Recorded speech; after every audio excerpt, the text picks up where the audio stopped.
Hello, my name is Sarah Higgins, and today I'd like to talk to you about organ donation and becoming an organ donor.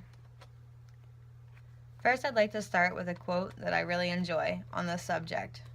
Without the organ donor, there is no story, no hope, and no transplant. But when there is an organ donor, life springs from death, sorrow turns to hope, and a terrible loss becomes a gift. So you might ask what this means. Please let me explain. Meet Walter, better known as my dad. About 7 years ago, I lost my father to a lifelong battle with diabetes. Unfortunately, this disease had progressed so bad that each one of his vital organs had shut down one by one. For the last few years of his life, he was listed on the organ transplant list, but would never receive the phone call that a vital match had been found. So imagine being in my position, 22 years old, taking your dad to a routine doctor's appointment, only to hear the doctor give him a death sentence, which is basically what it was. 6 months or maybe a couple years until all your organs shut down. Without the help of dialysis, he would have lost the battle a long time before that. But thankfully for artificial machines, he continued to stay alive a little bit longer.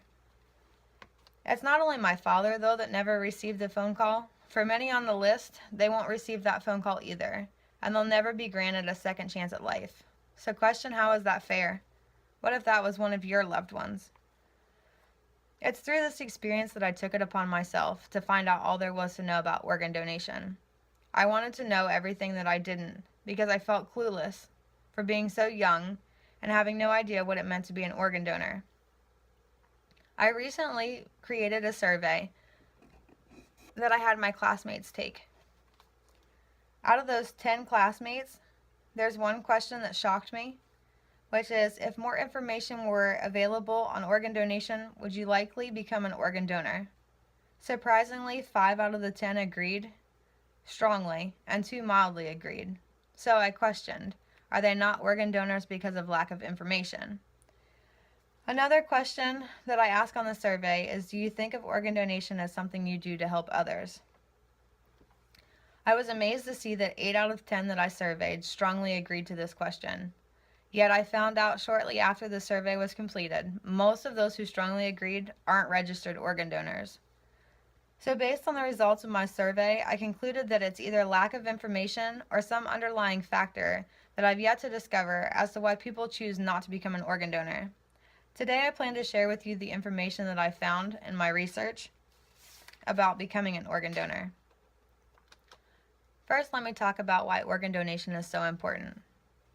The number of organ donations that are needed on the transplant list increases daily. According to the American Transplant Foundation, another name is added to the U.S. list every 10 minutes. As of right now, there are somewhere between 110 and 120,000 people who are currently waiting on the list. These include men, women, and children. That's enough people to fill the average size stadium 2 times, which is a lot of people if you think about it. Every year, the number on the transplant list increases drastically, and according to this same website, the number of donors remains approximately the same. But it's very scary to think that on average, those on the transplant list, 22 of those people will die each day waiting for a vital organ. So I questioned myself, are there different reasons behind why people choose not to become an organ donor? And I found out, yes, there is. Many of the people who are asked at the BMV simply just want to leave. So rather than answer yes to a question and possibly be asked even more, they simply answer no, or they don't put much thought into it. DMV is probably not a good place to ask about organ donation, being that this is something that is crucial. Others decide to decline the opportunity out of fear and religious beliefs, whether it be something that they're unsure of, which leads to a lot of facts and myths. I did look on the organdonor.gov website to find most of the facts and myths about organ donation, and I plan to share a few of those with you. One of the first myths that I found very important was people thinking that they were too old to become an organ donor. This website states that to date, the oldest donor in the United States is 92. It does not matter at the time of death anything other than the condition and the health of the organ. Another myth is that the family won't be able to have an open casket funeral if you're an organ donor, which this is also false. Open casket funerals are possible for organ and eye and tissue donors because the body is treated with dignity and respect during the organ donation process. And another myth that I found was the most important myth.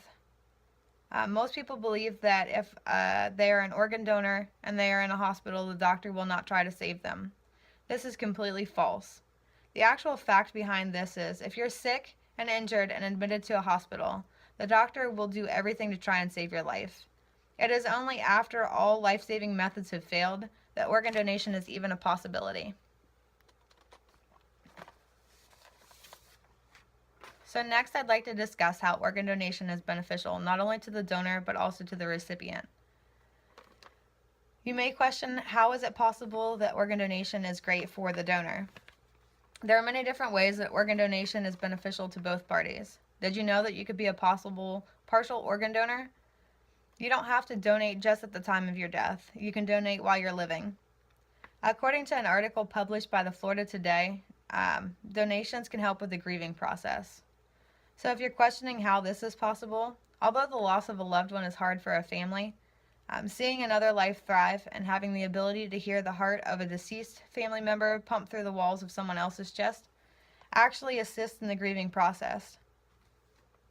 The same article states that it improves others' quality for life. For some, an organ transplant no longer means that they have to go through the expensive life-saving methods that they have to as far as healthcare goes.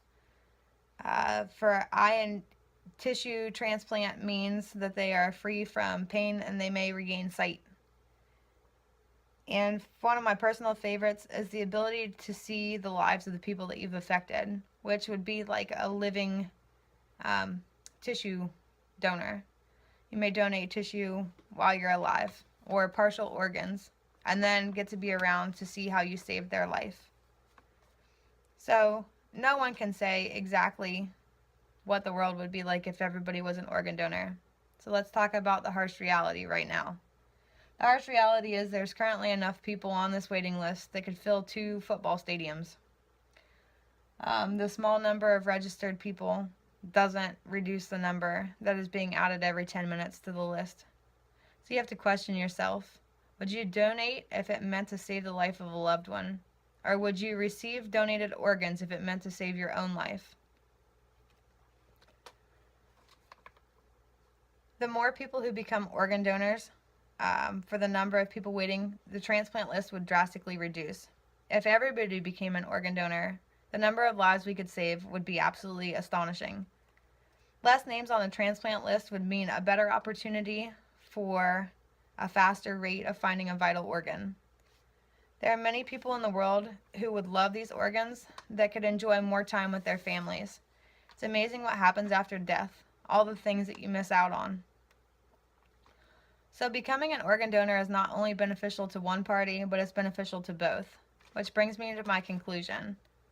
Given these statistics, facts, myths, and stories that I've shared with you today, how could you not open up your mind to the thought of becoming an organ donor? Had I known 7 years ago what it meant to be an organ donor, I would have registered sooner. Unfortunately, it took losing my father and actually researching the information to find out what it meant to be an organ donor before I thought about actually becoming one. But ask yourself these questions.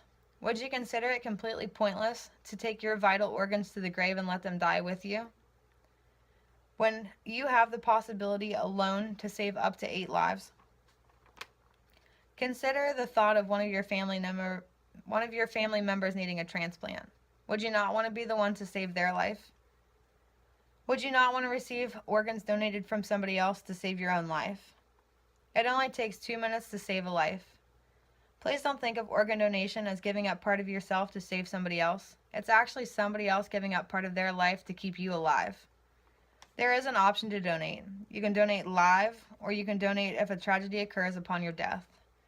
Please go visit donatelife.org and consider becoming an organ donor today. You have the ability to save lives and live on after you've passed away.